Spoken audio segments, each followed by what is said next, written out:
This week in art, we are going to discover a career in art that you might not have ever heard of. It's called an art curator. If you have ever been to an art gallery or an art museum, these are the people that arrange the artwork the way that you see it.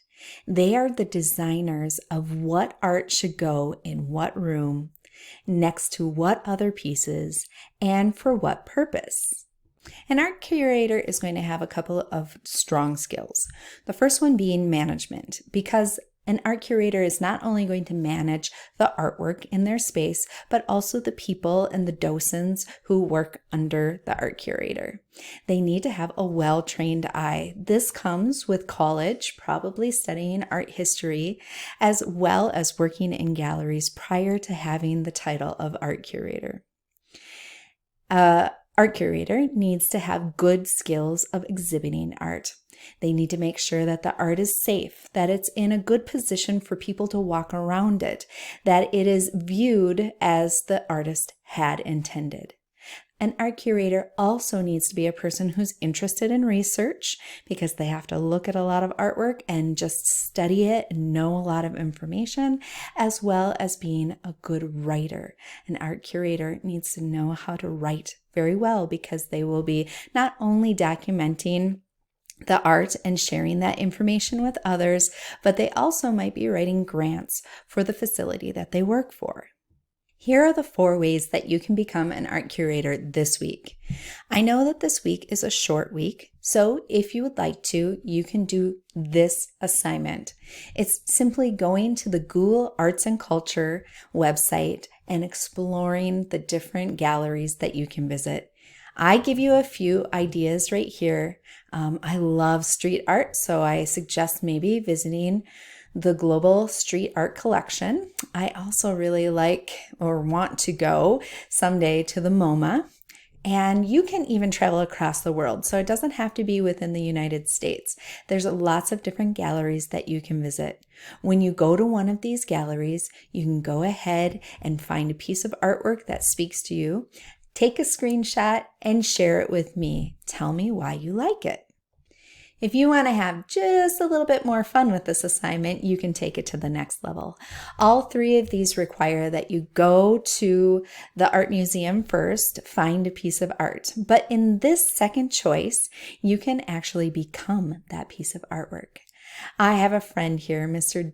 Culvert, who has done a lesson explaining an artist who does this on a regular basis. He looks at old classic artwork, like I did with my daughter right here, and then recreates it in a modern way. So instead of holding a book, she's holding her iPad. Instead of wearing a fancy dress, she's wearing a t-shirt. Same color though. She has her hair up with this pretty little bow. Matisse has her hair up as well, but in a more modern style.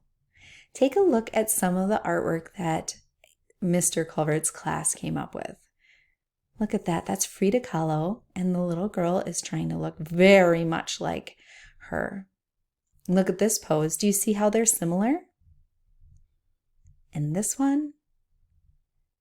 And this one's pretty funny.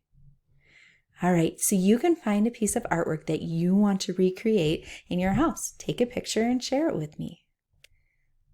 The third option that you can do is become a floral designer who is kind of an art curator at heart. So the MIA, which is the Minneapolis Institute of Arts, it's here in town in Minneapolis in Minnesota, and it is a wonderful gallery. They have a show every year that a curator puts together called Art in Bloom. Art in Bloom means that floral designers in the Twin Cities area chooses a piece of artwork to be inspired by, and then they recreate a piece of floral design to kind of mimic or be inspired by the artwork. So let's take a look at some of these. Sometimes you see the same shape like you do here.